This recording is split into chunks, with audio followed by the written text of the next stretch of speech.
सिंहासन। हरे राम राम राम हरे हरे, हरे कृष्ण कृष्ण कृष्ण हरे हरे। प्रणाम ऋषि मुनि जी, मैं यहाँ राजा के आदेशानुसार आया हूँ। महाराज ने आपको याद किया है। कहो सेनापति जी, क्या कारण है कि राजा को हमें याद करना पड़ा? क्षमा करें ऋषि मुनि जी, इस बात की जानकारी किसी को नहीं। हमें बस आपको यह संदेश पहुँचाना था कि आपको राजमहल आना है। यही राजा का आदेश है। ठीक है, जाओ और महाराज से कह दो कि मैं आ जाऊंगा। प्रणाम महाराज, ऋषि जनक आ रहे हैं। अच्छी बात है मंत्री जी, उन्हीं की प्रतीक्षा कर रहा हूँ मैं। क्षमा करना महाराज, ऋषि जनक को आप किस लिए बुला रहे हैं? इस बात को जानने के लिए मेरा मन उतावला हो रहा है।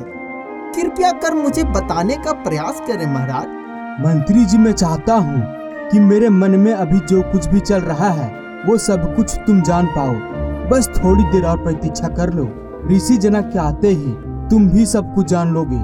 यही प्रतीक्षा तो नहीं हो पा रहा है महाराज। प्रणाम ऋषि मुनि, कहिए आपको किससे मिलना है? मुझे राजा से मिलना है सैनिक। क्या तुम मुझे राजा के पास ले चलोगे? जी, अभी ले चलता हूँ, आइए मेरे साथ। ये लीजिए, ऋषि जनक आ गए हैं। अब प्रतीक्षा की घड़ी समाप्त होती है। प्रणाम ऋषि मुनि। कल्याण हो राजन, मुझे यहाँ क्यों बुलाया गया है? आइए, पहले आप स्थान ग्रहण कर लीजिए ऋषि जनक। अब कहिए महाराज, क्या बात है? आपसे कुछ भी छुपा हुआ नहीं है। आने वाले समय में इस राज्य को चलाने के लिए एक योग्य शासक का होना बहुत ही जरूरी है। ये तो अच्छी सोच है राजन। क्या कोई राजकुमार आपकी नजरों में है? जी नहीं, आपको तो पता ही है कि एक मेरा पुत्र भी है। लेकिन उसकी भविष्यवाणी में तो। हाँ, उसी बात की ही तो चिंता सता रही है। जब सिंहासन की बात हो तो कौन पिता नहीं चाहेगा कि सिंहासन पर अपना ही पुत्र को बैठते हुए देखे। हाँ राजन, लेकिन सोच का साथ नियति कभी नहीं देती।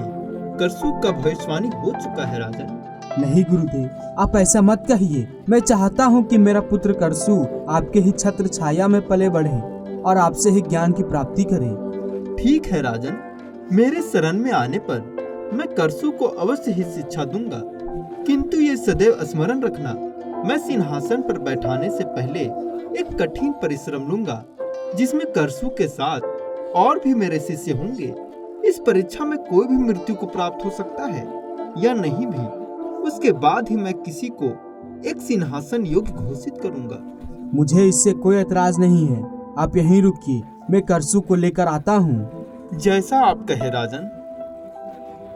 रानी, करसु का इस महल से गुरुकुल जाने का समय आ गया है।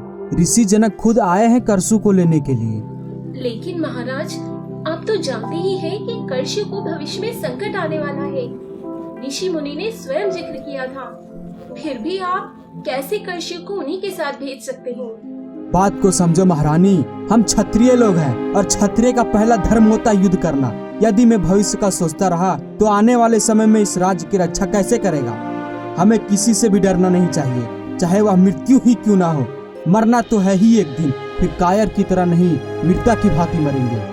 आप ये वीरता की बात करके मेरी नजरों से दूर ले जाना चाहते हैं ना करसु को? महारानी, आप तो सब कुछ जानती हैं कि ऋषि जनक प्रतीक्षा कर रहे हैं। विलम्ब ना करो आप और करसु को ले चलो। ठीक है, आप चलिए, मैं इसे लेकर आती हूँ। महारानी न चाहते हुए भी अपने बेटे को ऋषि जनक के हाथों में सौंप देती है। ऋषि जनक करसु को लेकर गुरुकुल की ओर निकल पड़ते हैं।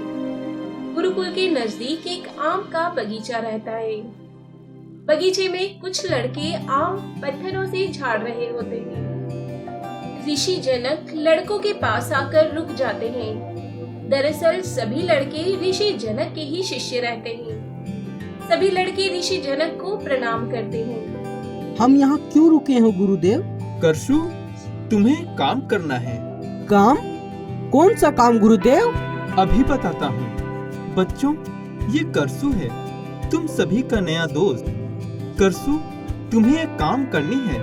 ये आम तुम्हें तोड़ना है, लेकिन इस आम को ना तो झाड़ा जा सकता है और ना ही पेड़ पर चढ़कर तोड़ा जा सकता है।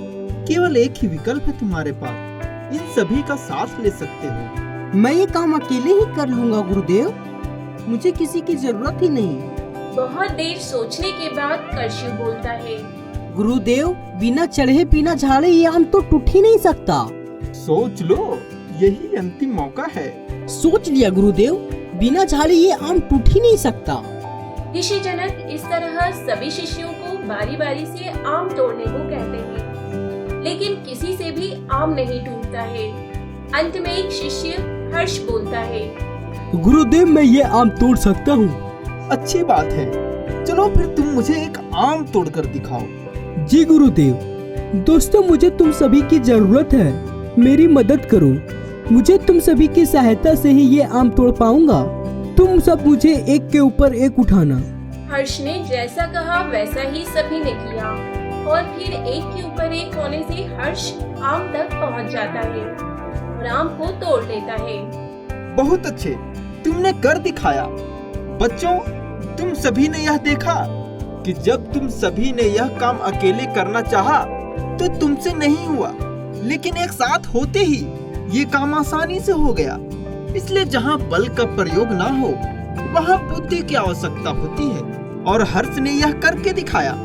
एक राजा का लक्षण होता है कि वह हमेशा सभी को साथ लेकर चले। ठीक है, अब तुम सभी अपने कक्ष जाओ। करसु, तुम भी इन लोगों के साथ जाओ। गुरु की आज्ञा से सभी कुटिया में चले जाते हैं। फिर शाम हो जाती है। सुबह होते ही आसमान में पक्षी चहचहाने लगते हैं। ऋषि मुनि जनक नदी में स्नान कर सूर्य की पूजा करते हैं, फिर हरि नाम जपते हुए कुटिया में प्रवेश करते हैं और अपने शिष्यों को शिक्षा देने लगते हैं। इस तरह 5 वर्ष बीत जाने के बाद ऋषि जनक के गुरुकुल में केवल 2 ही शिष्य बचे थे, एक हर्ष और दूसरा करश्यु। ऋषि जनक के नजर में दोनों ही सर्वश्रेष्ठ शिष्य बन चुके थे। इन दोनों में से मुझे एक को ही सर्वश्रेष्ठ घोषित करना है, लेकिन ये दोनों किसी परीक्षा में असफल ही नहीं हो रहे हैं। राजा की मृत्यु होने से राजा का सेनापति ऋषि जनक के समक्ष आता है।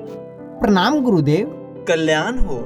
गुरुदेव, बड़ा ही दुखद संवाद लाया हूँ। हमारे बीच महाराज नहीं रहे। ये तो पूरा राज्य के लिए दुर्भाग्य की बात है। हमारे बीच महाराज की कमी को कोई पूरा नहीं कर सकता।